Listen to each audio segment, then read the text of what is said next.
Agatuku itu ko sebelum jalan yang YouTube channel welcome आपके पे होगी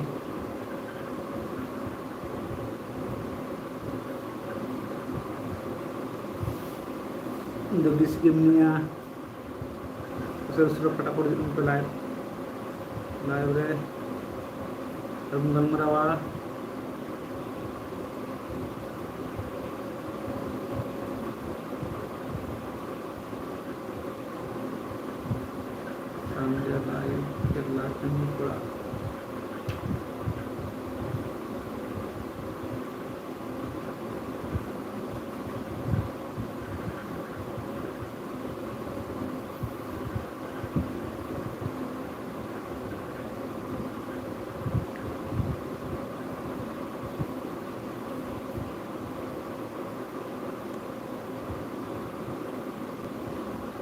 Hai,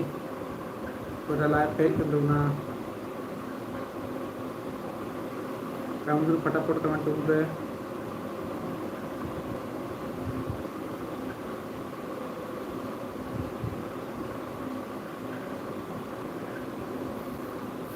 चिल का भैया नापागी। हाय जाते को और लाइव पे करने जाते को Isba Sagundaram Tel kamna pia kami tumte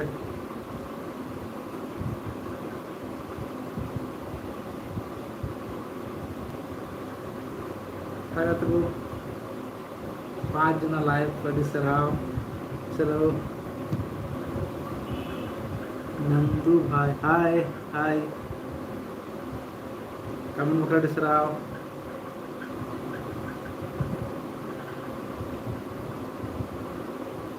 Welcome to my Napagi.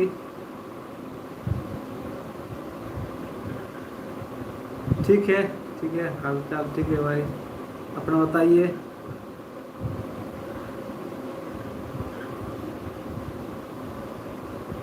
खाना अभी तक नहीं हुआ है अभी इतना जल्दी 8 बजे होता है इतना जल्दी खाना नहीं हुआ है अभी तो 7 ही बज रहा है 8 बजे रेडी होता है हम लोग का 8 बजे के बाद ही खाना खाने जाते हैं आपका हो गया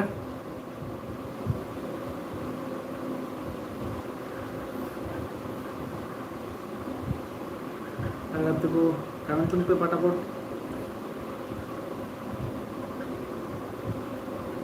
चलो ठीक ही रहना चाहिए चल नंदू भाई ठीक रहेंगे तो मस्त रहेंगे खुशी रहेंगे बीमारी से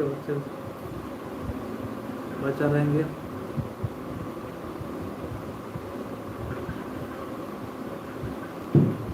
अभी मेरा झारखंड दूंगा और अभी फिलहाल केरला में हूँ केरला में भी काम कर रहे हैं आप कहाँ से हैं बताइए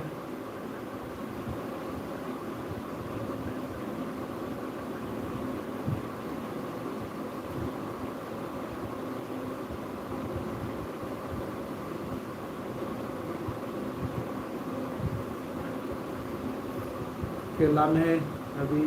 1 साल से रह रहा हूँ अच्छा बिहार से चलो ठीक है बिहार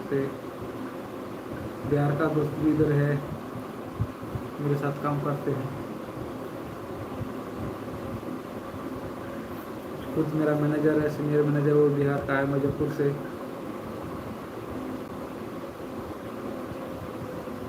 चलो ठीक है और सब क्या हो रहा है नंदू भाई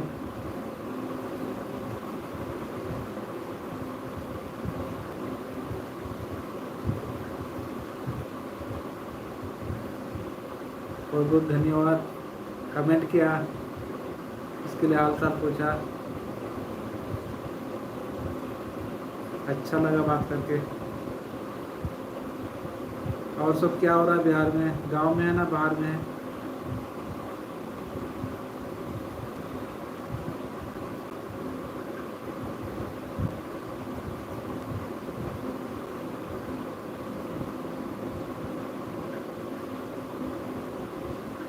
अच्छा बहुत अच्छा जिससे चलो ठीक है मस्त है गांव में ही ना बाहर में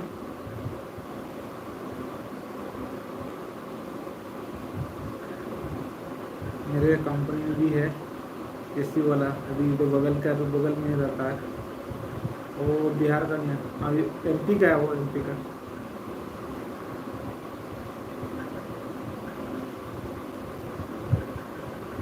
चलो कमेंट करो फटाफट फटाफट, क्या हो रहा है अपना बताइए, हाल समाचार। मैं ठीक हूँ।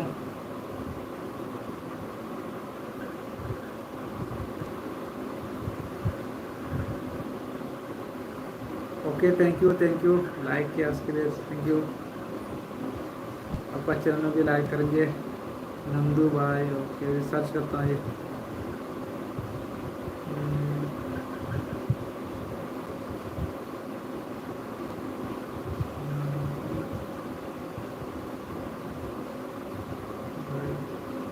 ऑफिशियल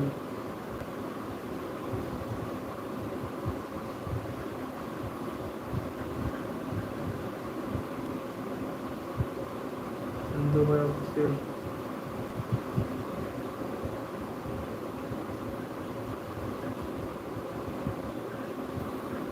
ये चैनल आपका यही है, नंदू भाई ऑफिशियल। चलो ठीक है, सब्सक्राइब कर देता हूँ इसमें। आप ही का है ना, बताइए जल्दी।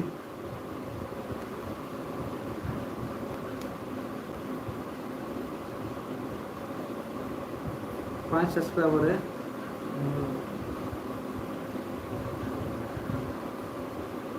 डिस्क्रिप्शन क्या लिखा है? और डिस्क्रिप्शन में कुछ नहीं है, डिस्क्रिप्शन वगैरह लिखना चाहिए।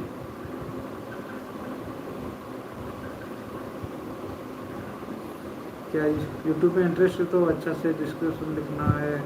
सब कुछ टैग वैग लिखना, पूरा सेटिंग करना है मोबाइल में देख देख के, और नहीं मालूम है तो। क्या आपका चैनल है बताइए नंदू भाई, आपका है तो सब्सक्राइब कर दूंगा अभी। आप मुझे फॉलो करते हैं, आपको फॉलो करेंगे तो भी पता करेंगे।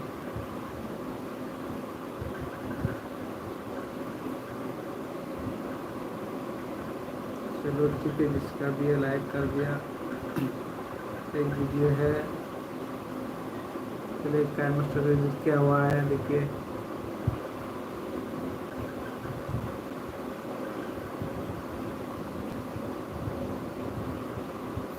चलो और कौन कौन है बताइए,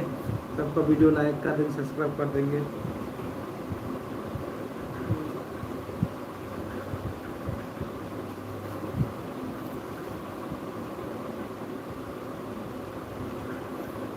मेरी तरफ से एक सब्सक्राइब बढ़ा देंगे तो।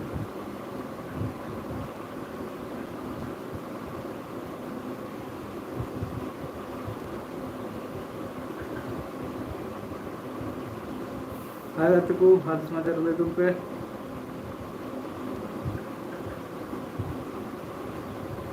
खेल का हाल समाचार ना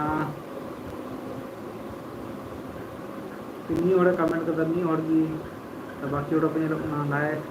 लाइव पे चलाना पे हिजू ना पे चेक कोई रिस्क ना बिन बढ़ाया।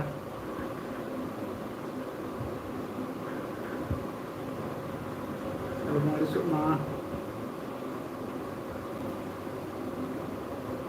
कमेंट लिखा बुझो चे रंगे चेतन चे कना बांग कना चे चिका हिजू ना चे बांग।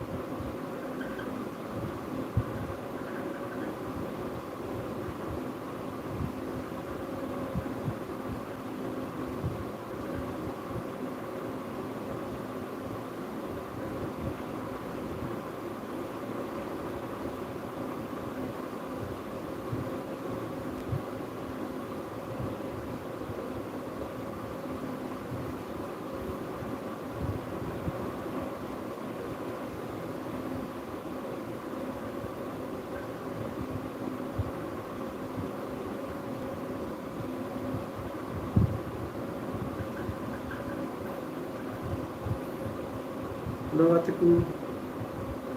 चे चिका हिजू ना कोई अपने दा चे चिका हिजू नंते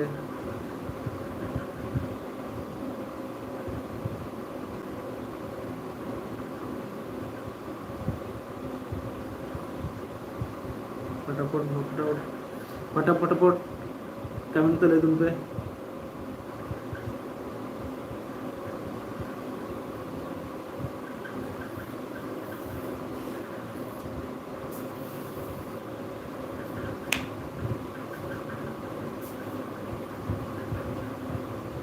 रस्के बुझाना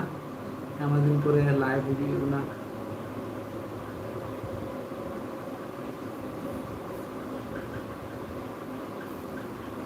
दिन पे दाका को जम हुई से बांग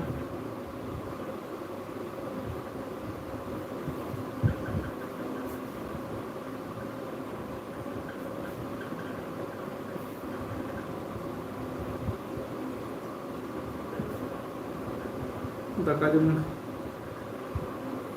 को इसिन ना सवान इसिन करना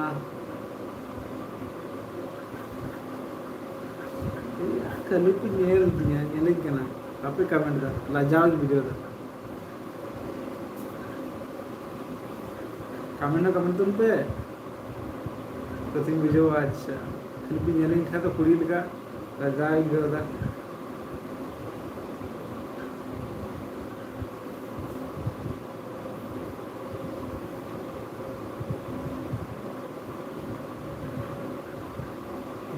नंबर पे चला जो है ना मिट्टंग और अपने लोग अच्छा नहीं हो रहे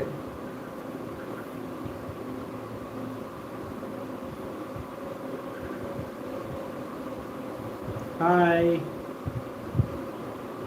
चल का भैया नपाई की तला में चला बाय कमेंट देता अच्छा ठीक है बड़ा ये और दिन लाइक फोटो सेम कंडीशन और हर कोई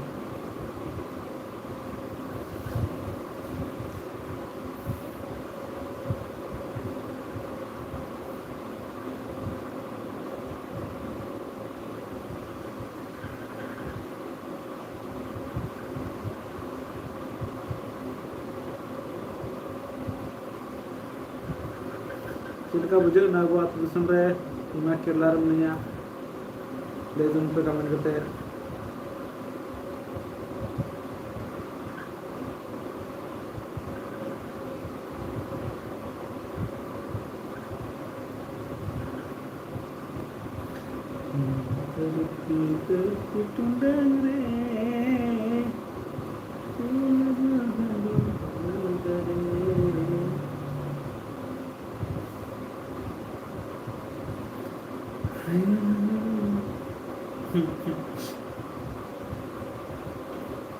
हेलो हाय राती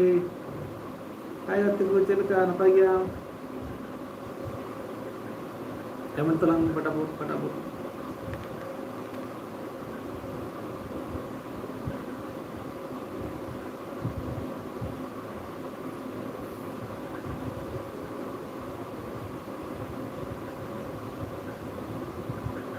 बाप रे कमेंट कर दो क्लोज करना लाइव बंद जोड़ा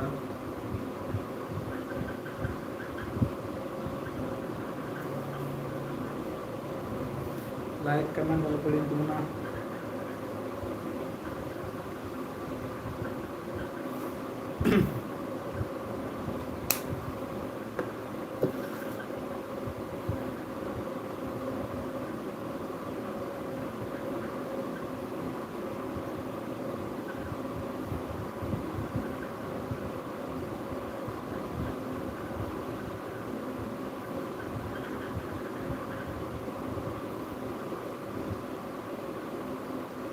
कोई को भी खुशी की नमकीन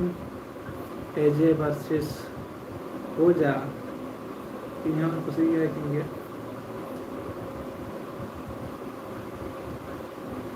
इतना डांस मुझे डांस इतना भी मुझे डांस और भी ध्यान रखते डांस मस्त करना एजे वर्सेस हो जाती ना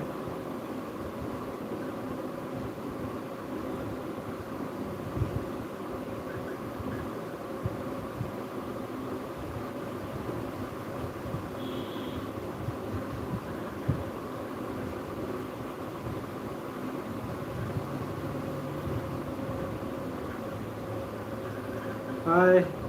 हाय रात को कमेंट दलंग में दाका जम कोई ना सवाल ना बजट कमी ना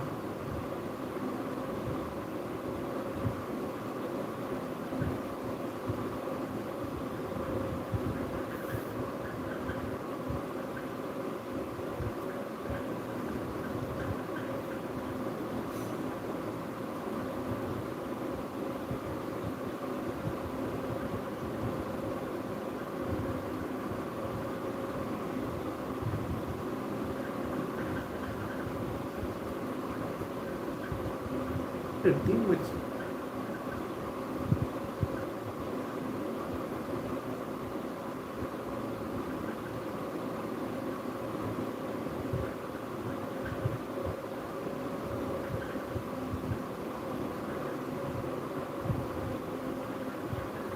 कौन रहा है कोई सीरीज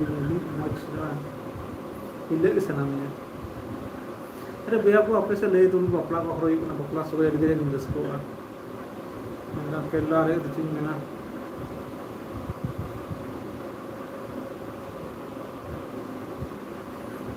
सो गोई ना वन चला मैंने कांद्रो पैसा कर में ना पैसा जोड़ो तो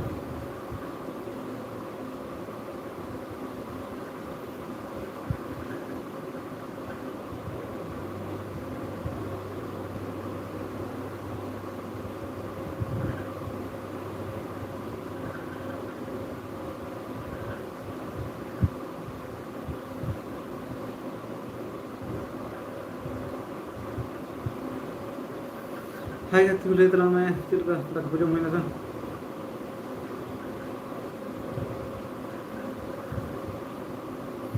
तला मैं रखा जो मैं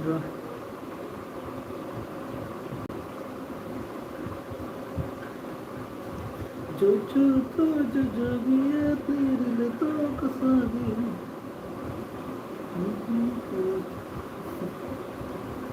बातें कमेंट कर यही मिलाते नहीं हुआ तो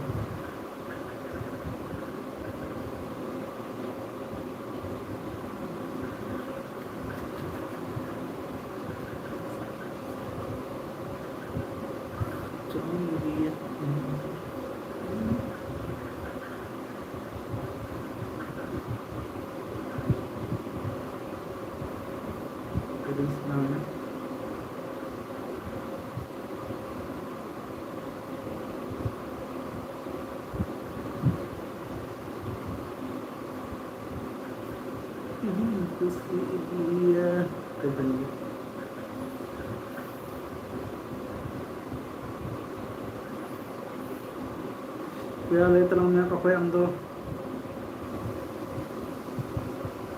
Buka bisa panang dahil nih kan terang. Tadi serala है जो दिया ओहो तो मतलब मेरा लैंग्वेज से वो सुनने क्या हिंदी वाले क्या तो ये हिंदी वाला तो हिंदी कमेंट करो हिंदी बात करें हिंदी में थोड़ा बहुत आता है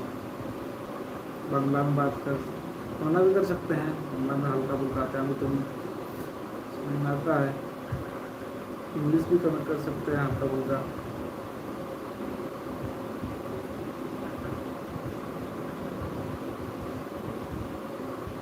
हाय हाय कैसे हैं ठीक है कमेंट कीजिए हाल चाल क्या है मेरी तरफ से ठीक है काम धंधा क्या हो रहा है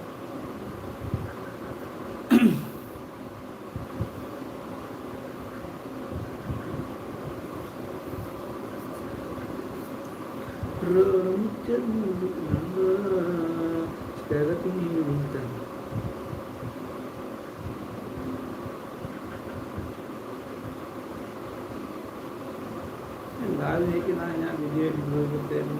pegang konfirmasi buat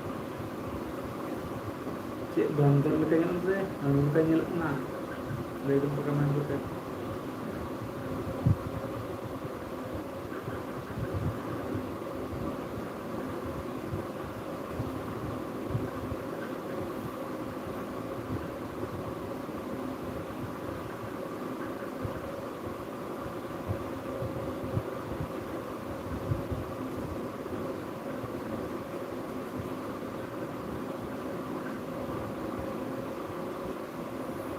पैसा हम भी उड़ा सकते होना भी चाहिए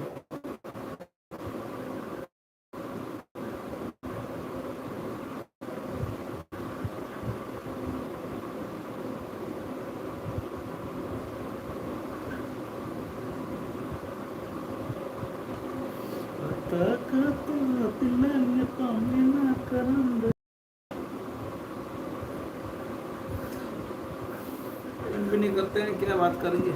बेकार लग रहा है। कनेक्ट करेंगे तो कुछ बात अनुबात बोलेंगे, तो लोग और वो तो महाभारत नदी हिंदी दीदी करके।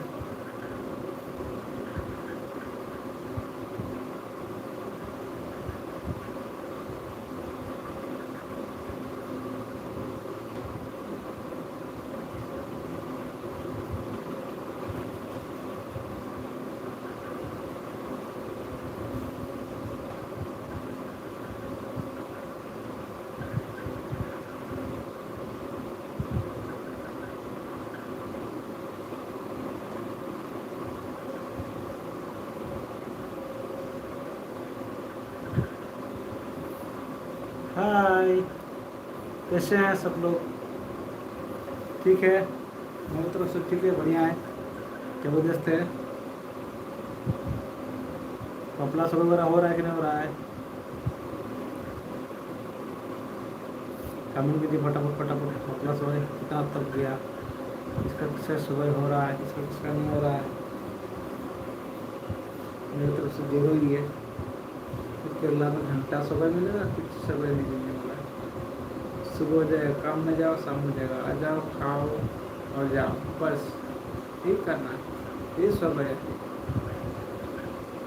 बॉस का गाली सा, सॉरी गाली नहीं, डांट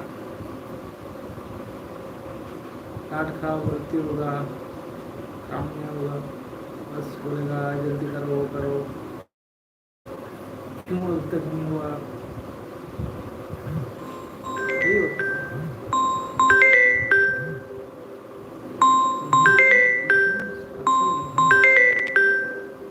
ये भी खोल दिया।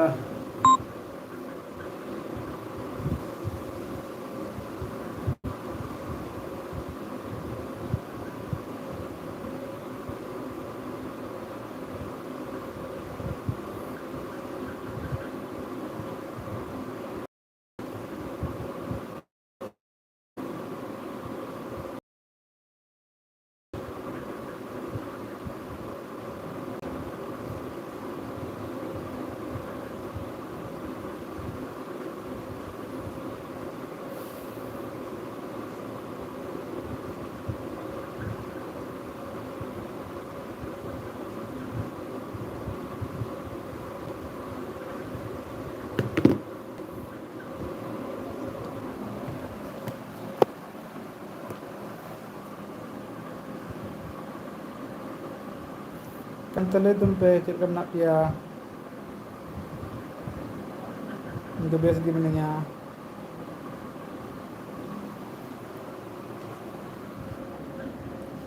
artinya gandar go room नोडर बिटे Orissa वाला तहन कान तलिया आदो उन्हें दो चला करना आज भगनिया बापला अंते आदो गपा में खान गे हिजु हाँ बापला तो पारम होइना आदो होली येते बाहे कना और उनको तो दा को दो होई कना और उनका गिस्टा रूम ना सिम ना उनकते तिंगी झाड़ू पोछा होइना झाड़ू वाला हो रूम चाबी का कांते बाई सफायदा और उनका यूट्यूब रे सेटअप थोड़ा बहुत मेना छोटा मोटा कम पूंजीते और उनका डेकोरेट नहीं करना रूम को और उनका लंटा फंटा कते गिती को होइकना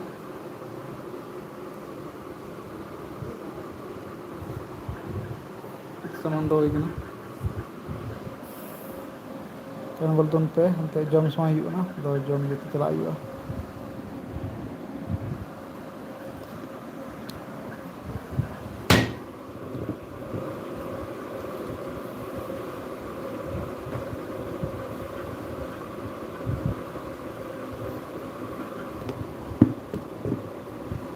aku kan buta bunte इसमें कुछ क्या हो गया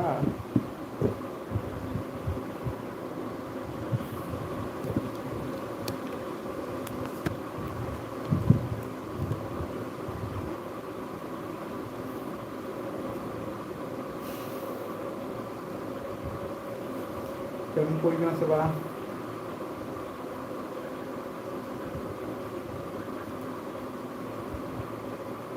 3 मिनट बाकी ना 3 मिनट आधा घंटा लाइव तो होगा jadi 3 मिनट भीतर जा तो कमेंट लाइव रहा आज तो comment jadi nah target cuma 30 menit ya nah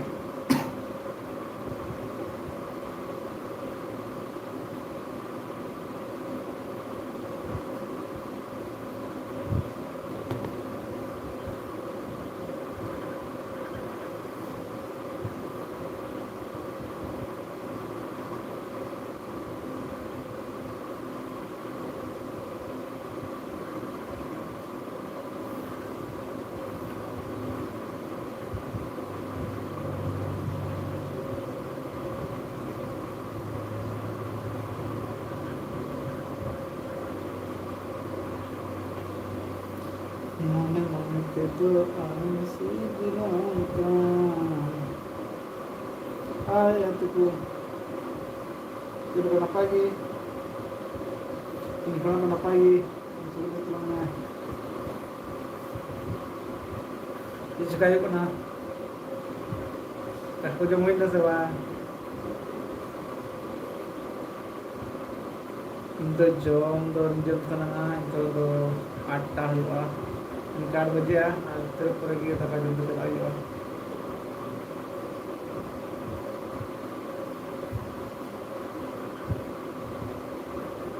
बाल पाने को तरह से एक बार कमी थे मुझे जमने ना जमने मारोड़ ने भी जमा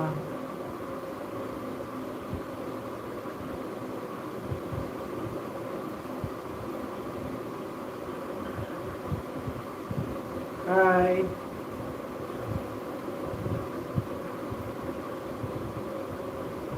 ini और बार हो बाकी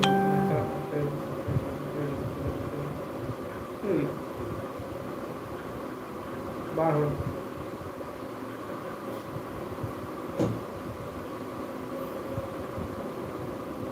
होली भी चल मना हुई ना वहाँ तो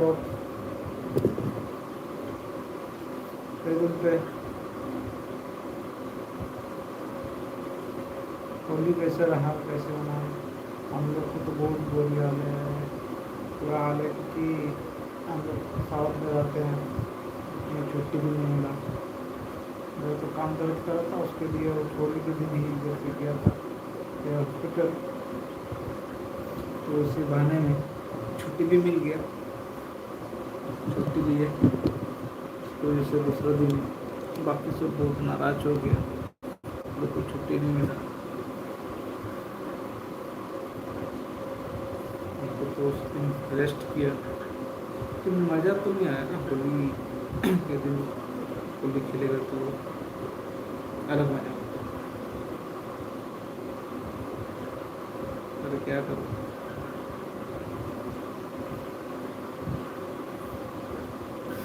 होली खेलना तो जरूरी है तो छुट्टी में तो क्या करेगा यूपी वाला दोस्त सबका नाराज हो गया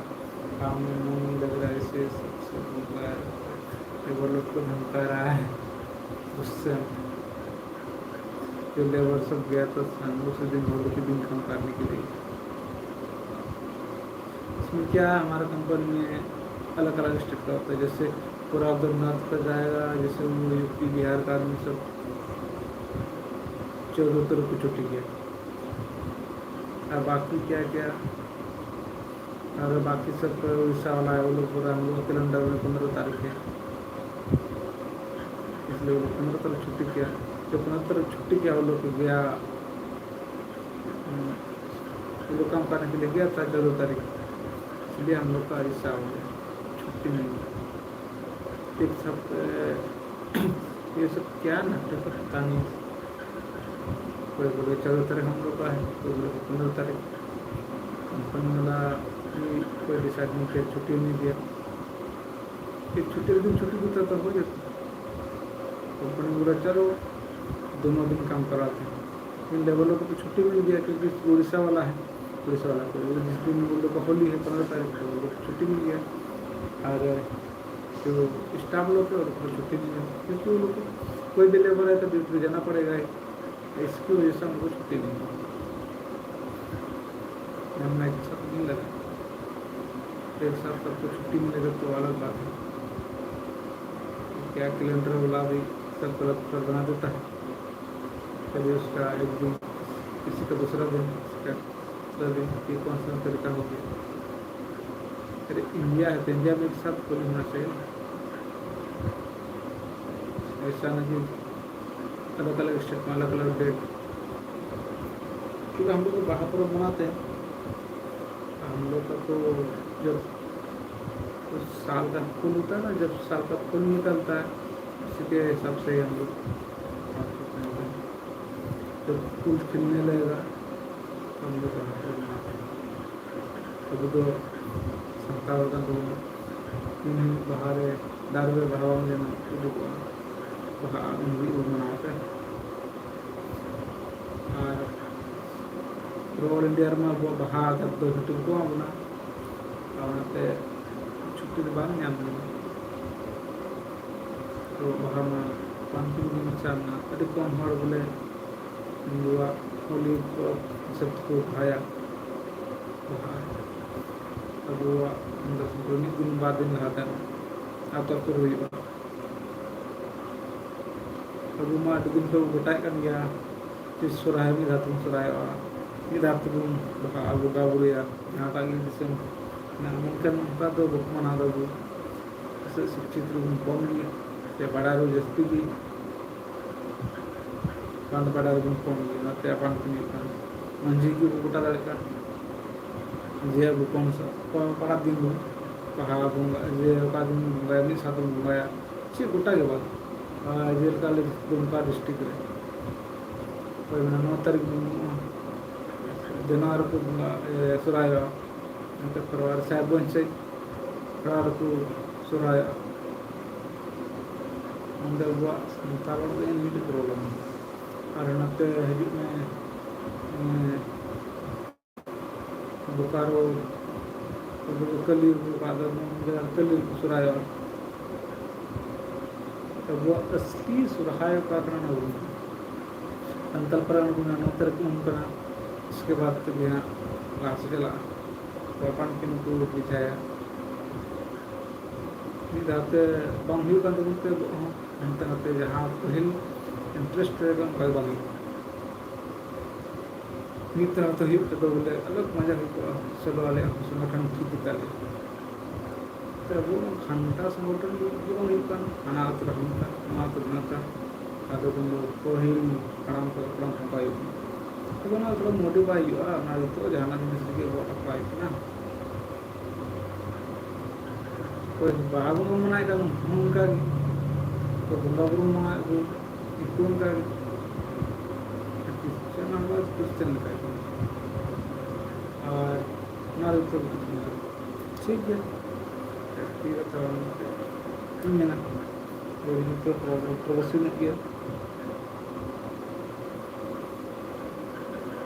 मंगा गया ठीक है मैं तुम पे देखा जब कोई भी ना सुबह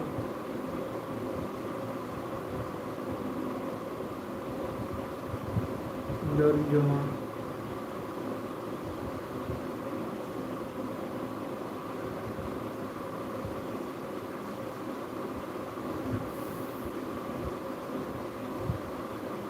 क्यों 25 मिनट भी ना 31 मिनट रे केन नहीं ओड़ा कमेंट होगा मुझे लगा जम को ले मैं बात कर रहा हूं बड़ा आपको बोला वो बड़ा ना तो मुझे से अब तो नीट ओड़ा पड़ा है वहां ना इन संतर को अभी दे दिखो पूरा कमेंट कर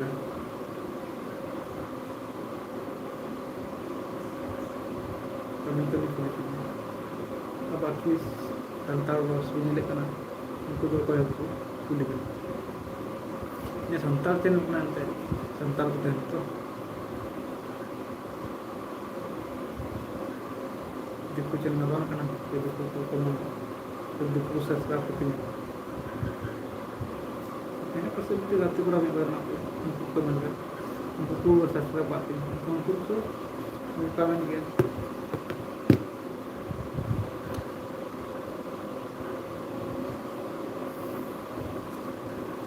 हाय।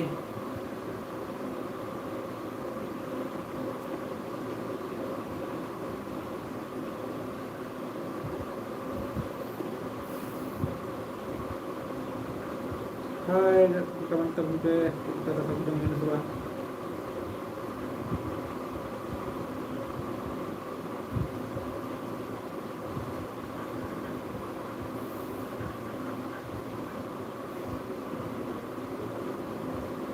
क्या जल्दी तो जल्दी करिए, ये ना कैंसिल हो गई मेरे ना लाइफ में ध्यान काम खत्म हो गया। ठीक है, 40 मिनट से 10 मिनट बढ़ा हो जाए, 30 मिनट होते हैं ना, 40 मिनट हो चुकी है। Follow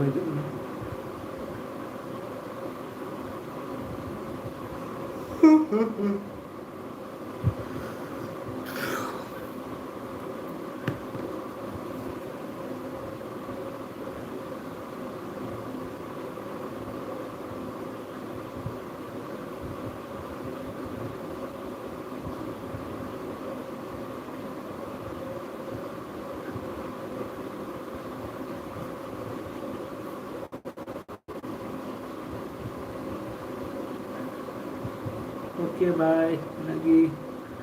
next